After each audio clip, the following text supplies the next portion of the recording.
નમસ્કાર મિત્રો, સ્વાગત છે તમારું અમારી યુટ્યુબ ચેનલમાં। અત્યારે મિત્રો મેઘરાજાએ ગુજરાતના અનેક વિસ્તારમાં ધમાકેદાર બેટિંગ કરી છે। મેઘરાજાના બેટિંગની વાત કરીએ તો દક્ષિણ ગુજરાત સહિત મધ્ય ગુજરાત અને સૌરાષ્ટ્રના અનેક વિસ્તારમાં જોરદાર વરસાદ થયો છે। દક્ષિણ ગુજરાતમાં ભારે વરસાદના સમાચાર છે। સુરતના પલસાણામાં માત્ર થોડા જ કલાકોમાં 8 ઇંચ જેટલો ભારે વરસાદ ખાબકી ગયો હતો। હવામાન વિભાગનું બીજી તરફ મિત્રો રેડ એલર્ટ પણ સામે આવ્યું છે। રાજ્યમાં આગામી 5 દિવસ સુધી ભારેથી અતિ ભારે વરસાદની આગાહી વ્યક્ત કરવામાં આવી છે। 5 સક્રિય સિસ્ટમના કારણે હવે વહીવટી તંત્રને પણ એલર્ટ મોડ ઉપર રાખી દેવામાં આવ્યું છે। વેરાવળ અને જૂનાગઢમાં પણ જળબંબાકાર થયો છે। જૂનાગઢના માળિયા હાટીનામાં પણ 7 ઇંચ અને ગીર સોમનાથના વેરાવળમાં છેલ્લા 24 કલાકમાં ધોધમાર વરસાદથી નીચાણવાળા વિસ્તારોમાં પાણી ભરાઈ ગયા છે। બીજી તરફ મિત્રો અમદાવાદમાં પણ ભારે વરસાદ જોવા મળ્યો છે। અમદાવાદના અનેક વિસ્તારમાં ધોધમાર વરસાદથી રસ્તાઓ પર પાણી ફરી વળ્યા છે અને વાહન ચાલકો અટવાઈ ગયા હતા। ખેડૂતોની પાક વીમા અંગે માંગ। જૂનાગઢ સહિતના જિલ્લાના ખેડૂતો દ્વારા ગુજરાતમાં પ્રધાનમંત્રી ફસલ વીમા યોજના ફરીથી શરૂ કરવા માટે સોંપાયું છે માંગપત્ર। નવસારીમાં પ્રી મોન્સૂન કામગીરીની પોલ ખુલી છે। પ્રથમ વરસાદમાં જ નવસારીના મુખ્ય માર્ગો પર મોટો ભૂવો પડતા અને રસ્તા ધોવાઈ જતા તંત્ર સામે સવાલો ઉઠ્યા છે। વડોદરા પેટા ચૂંટણી જાહેર। માંજલપુર વિધાનસભા બેઠકની પેટા ચૂંટણીની તારીખો ચૂંટણી પંચ દ્વારા સત્તાવાર રીતે જાહેર કરવામાં આવી છે।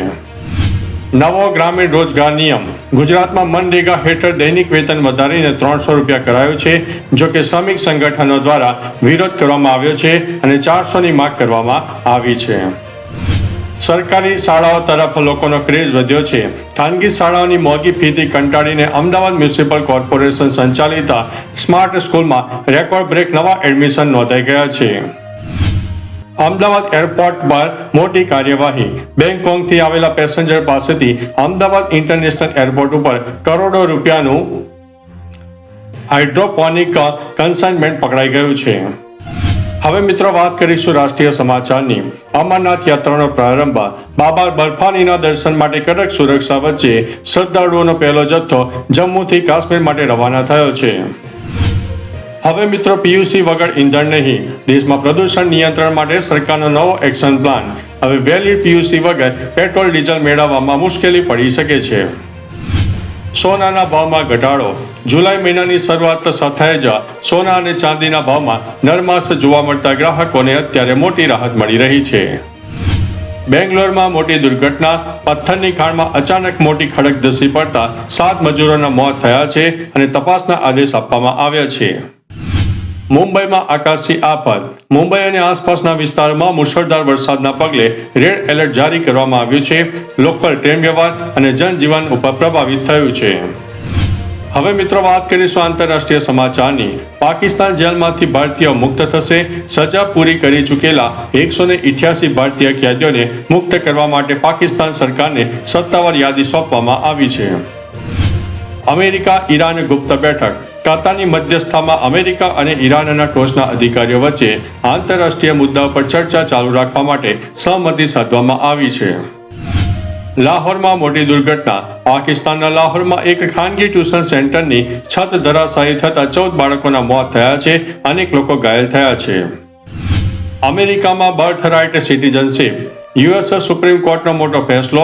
કાયદાકીય પડકારો વચ્ચે પણ બર્થ રાઇટ સિટીઝનશીપ એટલે કે જન્મજાત નાગરિકતા યથાવત રહેશે। ચીનનો નવો સ્પેસ ટ્રેન પ્રોજેક્ટ। ચીન ડ્રાઈવર અને પરંપરાગત સિગ્નલ વગર 350 કિલોમીટર પ્રતિ કલાકની ઝડપે દોડતી હાઈટેક ટ્રેન ટેકનોલોજી ઉપર કામ કરી રહ્યો હોવાનો મોટો દાવો સામે આવ્યો છે। હવે વાત કરીશું રમતગમત અને મનોરંજનની। મહિલા T20 વર્લ્ડ કપ। ભારતીય મહિલા ક્રિકેટ ટીમ ઓસ્ટ્રેલિયા સામેની રોમાંચક મેચ બાદ સેમીફાઇનલની રેસમાંથી બહાર થતા ફેન્સ અત્યારે નારાજ થયા છે। એમ્બાપેનો નવો રેકોર્ડ। ફીફા વર્લ્ડ કપની નોકઆઉટ મેચોમાં ફ્રેન્ચ ફૂટબોલર કિલિયન એમ્બાપે 28 વર્ષ જૂનો વર્લ્ડ રેકોર્ડ તોડીને ઇતિહાસ બનાવી દીધો છે। Para athletic Rakesh Bhatt. Commonwealth Games 2026માં ભારતનું પ્રતિનિધિત્વ કરવા માટે ગુજરાતના ખેડૂતના દીકરા રાકેશ ભટ્ટની પસંદગી થઈ છે। ફીફા 2026 ઓપનિંગ સેરેમની, પ્રખ્યાત સિંગર શકીરાના ધમાકેદાર પરફોર્મન્સ અને ડાય ડાય ગીતથી સ્ટેડિયમ ગુંજી ઉઠ્યું, તસવીરો પણ વાયરલ થઈ છે.